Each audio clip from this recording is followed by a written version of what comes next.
We live. We back up in this thing, man. Check this out. We're gonna do a live, man. Oh, we watching. We're doing a live viewing today. It's gonna be the Mario Lloyd story. Mario Lloyd story. He out of Chicago, man. He a big boy. He was a big dog, big fish. There you go. Got my sniper hat on, man. Hey, we do not. You see you see that disclaimer up there on the front. The following film is mentioned for educational purposes only. We do not promote. I can't even read it, so blurry. But anyway, I'm just give you my own. We don't promote drug violence or sexual exploitation. We do this research and educational purposes only. This is a documentary film. Let's go. The Mario Lloyd story, y'all. Let's go. We're gonna watch this movie together. I ain't even seen it yet, so let's get it. If I can stop it from spinning. Here we go. Chicago, 1989. A special grand jury just handed down a federal indictment. The name at the top of it, Mario Howard Lloyd. Now here's what they found when they finally got to him. Hundreds of kilograms of cocaine, $20 to $30 million in revenue, cars with secret compartments built like something out of a James Bond film, a mother on the payroll, a sister on the payroll, a brother on the payroll, and approximately $1.25 million sitting in bank lock boxes in cash. That's what they found. What they didn't find, any remorse, any cooperation, any deal. Mario Lloyd didn't flip, didn't fold, didn't beg. He hired Francis Lee Bailey, one of the most famous criminal defense lawyers in American history, and went to trial. He lost. Y'all coming in, it's the Mario Lloyd story. Life sentences. He was still in federal prison on your way 36 years later when a president had to sign a piece of paper just to let him go home. This is the story of Mario Lloyd. I dare you to let me build you a completely free e-commerce store, preloaded. Here's what most people get wrong about Mario Lloyd. They hear drug kingpin and they picture the street, the corner, the hand-to-hand, the chain, but that's not what the federal record describes. The federal record describes something that looks a lot more like a company you might have heard of, except the product was cocaine and the board of directors was a family. Chief executive at the top, distribution network below, compensation structure, chain of command, layers of insulation between the man giving orders and the men carrying them out. The government didn't arrest a drug dealer. They indicted an executive. His supply traced back to Colombian sources, not some middleman cutting corners, the real thing. And what he was moving wasn't small. Hundreds of kilograms of cocaine flowing through Chicago and into Milwaukee. Hit that like button. A 90-mile corridor running straight up Interstate 94. Multi-city, coordinated, tight. By the time federal investigators finally totaled it all up, $20 to $30 million in revenue. Profits sitting at approximately $2 million on top of that. How do you physically move that much product without getting caught? You build it into the cars. And I want to be precise here because a federal judge writing the appellate opinion in this very case described Mario's distribution vehicles using these exact words, James Bond-like compartments. A sitting federal judge, James Bond. That single phrase tells you more about the sophistication of this operation than anything else in the record. These weren't hollow door panels and a sandwich bag.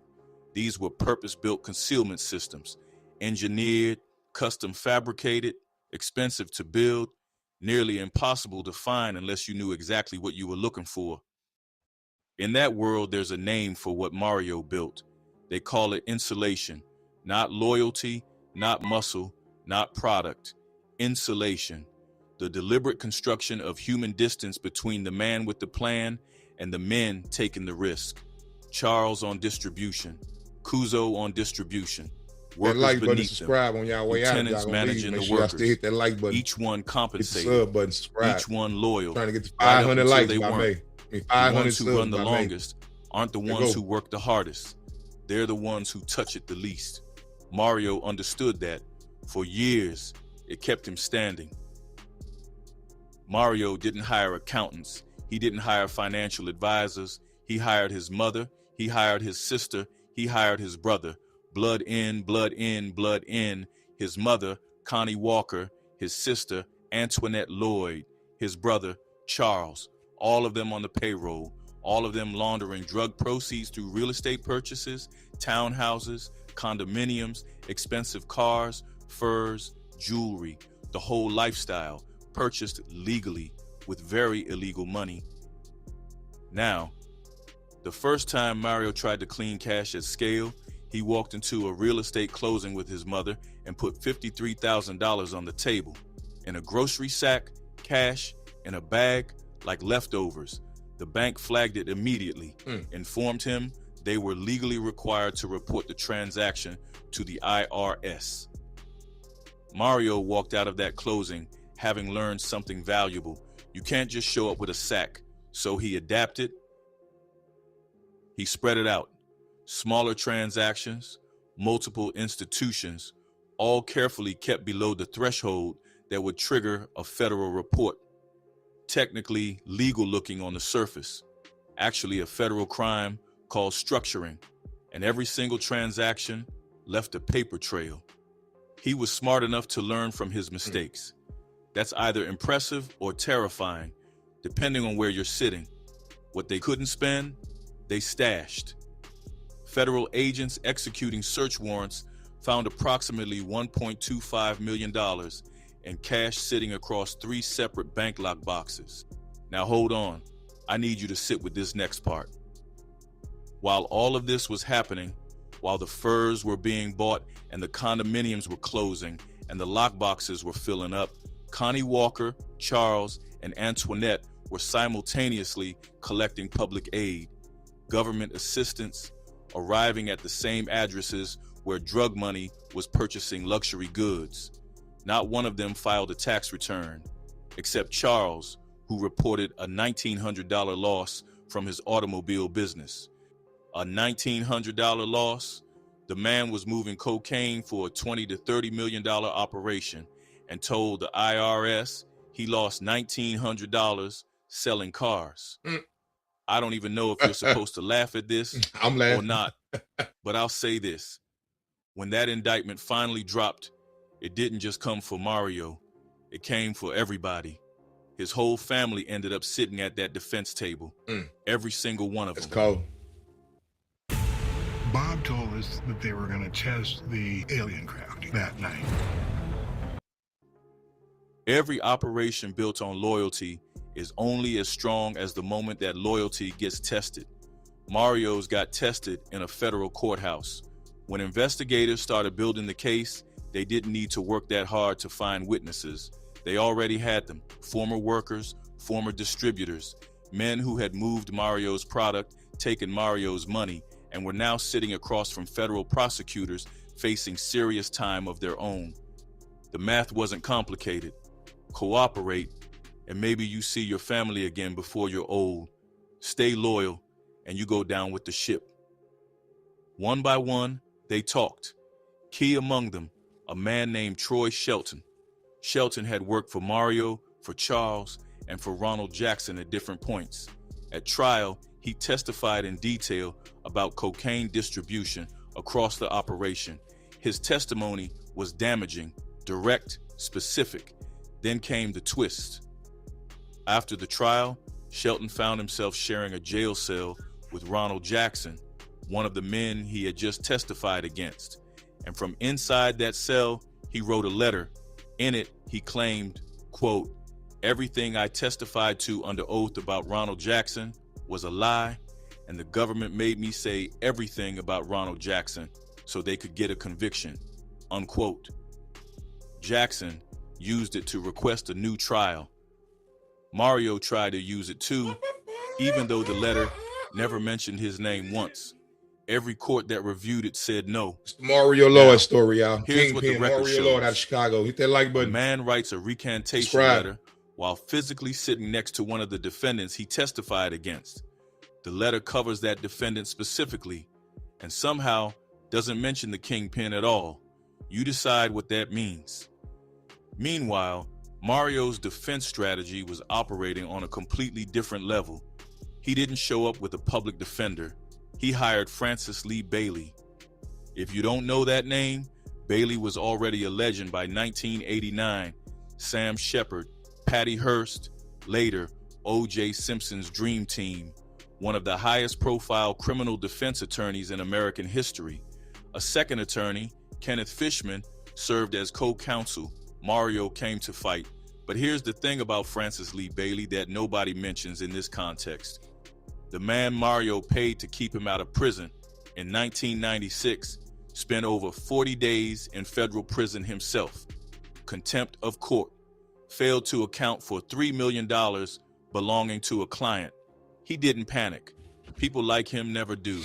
But still, the most famous defense lawyer in America, and he couldn't save Mario Lloyd, couldn't even save himself. July 11, 1989. A special grand jury handed down the indictment. Every name in the operation, on paper. Superseded 5 weeks later, August 15th, by a 30-count indictment. Broader, deeper, more complete. The party was over. What followed was a trial unlike most federal drug cases, because this wasn't just Mario at the defense table. It was his mother, Connie Walker, his sister, Antoinette, his brother, Charles, his distributor, Ronald Jackson. A sixth defendant, a man named Andrew Jefferson, was also convicted. Jefferson died before he ever got sentenced. His name appears once in the court record and never again. No obituary in the filing, no explanation, just gone. After a lengthy trial, the jury convicted all defendants on all counts, every single one. Then came sentencing. Mario Lloyd received 15 terms of life. I hit that like button, man. We got 5 people. Can I get them 5 likes? Continuing criminal enterprise, which under federal law at the time carried a mandatory life sentence with no possibility of parole. The other 14 counts. Trying to get in the algorithm, hit them likes. 15 lives total. Man, I hit that like button, man. I'm trying to get in the algorithm. Hit the subscribe, man. I need 500 subs by my birthday, man, by May 13th. Let's go. Argued sentencing errors. Argued ineffective assistance of counsel. Argued the drug quantities were miscalculated. Filed motion after motion, year after year, acting as his own attorney through much of it. One collateral review actually found in his favor, partially. A court determined that the correct number of life sentences should have been 5, not 15, and resentenced him accordingly. The Seventh Circuit Court of Appeals, commenting on that resentencing, noted dryly in their written opinion that the change made no practical difference, and that Mario does not profess concern about whether additional life sentences would affect him following reincarnation. A federal judge made a reincarnation joke in a legal opinion about a man serving life in prison. Now hold that picture in your head for a second and put this one right next to it. His sister Antoinette, convicted on all counts, money laundering, conspiracy, structuring, everything, sentenced to 45 months. 45 months. Mario got 15 lives. Antoinette got less than 4 years. Now let me be clear, I'm not saying she deserved more. What I'm saying is this: he was the head of a $20 to $30 million cocaine operation, and the sentence he got, that wasn't really about the crime. That was about the era, an era of mandatory minimums, maximum pressure from prosecutors, and judges with almost no room to move. Mario Lloyd story, y'all. Hit that like. Hit that like button. Hit that like and subscribe, man. It's the Kingpin, Mario Lloyd out of Chicago. Think about what 36 years actually means. 1989 7 people in there, man. On low riding on them likes. Hit them likes, y'all. Do the math slowly. Every year has a name attached to it. Children born, grown, and raising children of their own. Funerals missed, Birthdays missed, the entire architecture of a family built and rebuilt without the man who was supposed to be at the center of it. Mario Lloyd went into federal prison as a young man. He came out at 60 years old, father of 5, grandfather, first-time offender. His own clemency petition says it plainly. No prior convictions. Sentenced to 15 lives anyway. No prior and here's convictions. The part That's that dirty, make y'all. you uncomfortable. If Mario Lloyd had been sentenced today under current federal sentencing guidelines, he would not be serving a life sentence.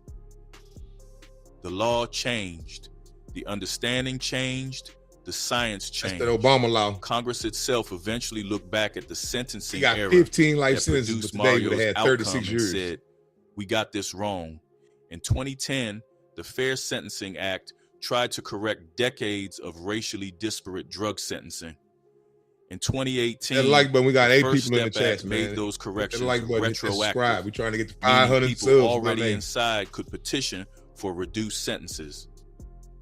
But Mario fell through the gap.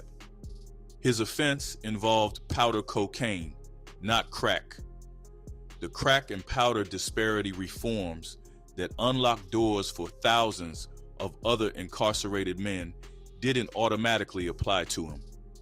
Every legislative fix that came through, he watched it from inside a cell, and it wasn't quite long enough to reach him. Every other door had been tried and locked. What was left was a president and a signature. And while Mario was waiting for that door, a woman named Angel Cody was building the key.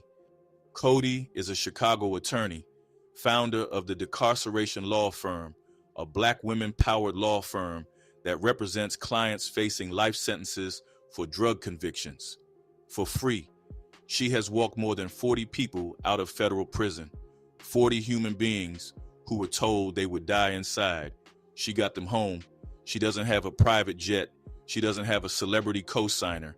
She has a law degree, a clemency petition, and the kind of belief in her clients that most people reserve for people they actually know. You don't get second chances in that world. You get replaced unless someone refuses to replace you. And like button, Cody got refused. 5 in the chat. January 17th, 2025.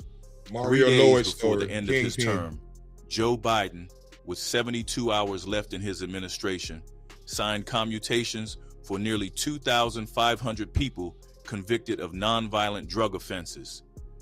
People serving sentences that Congress itself had already acknowledged were excessive.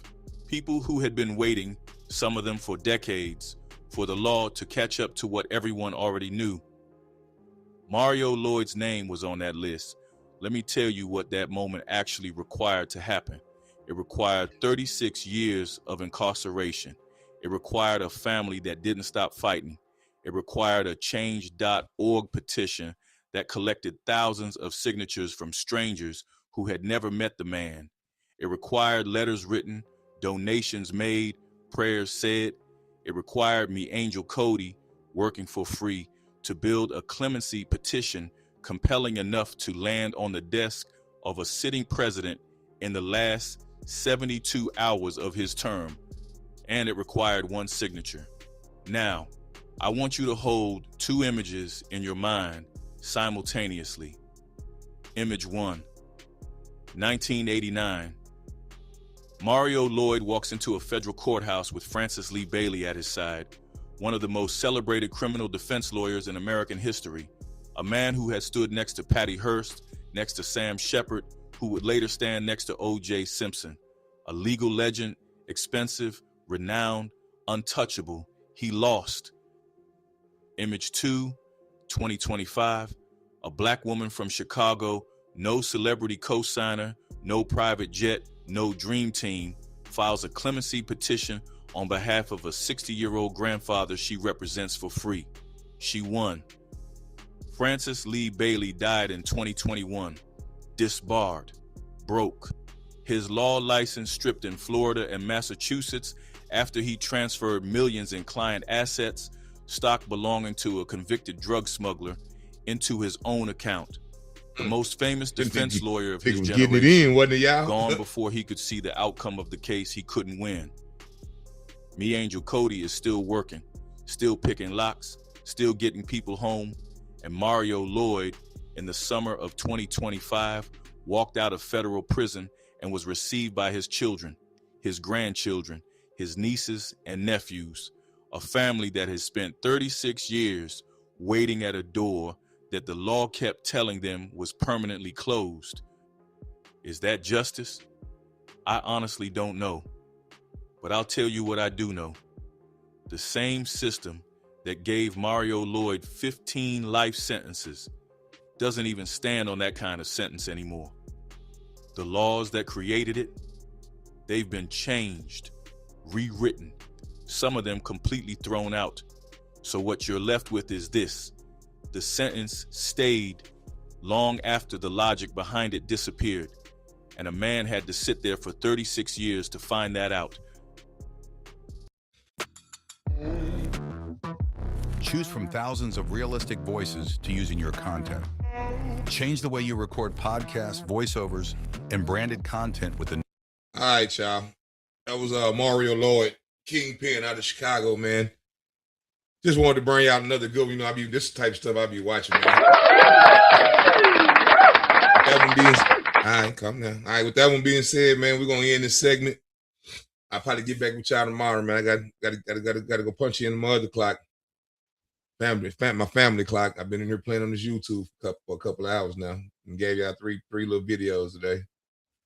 With that being said, thank y'all. Hit that like, share, and subscribe button. Trying to get to 5. Remember, we trying to get to 500 subs this month. I mean, before May 13th, before my birthday, 500 subscribers.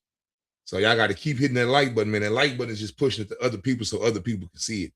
That's all they doing, man. Make sure y'all hit that like button. With that one being said, we out of here. Peace.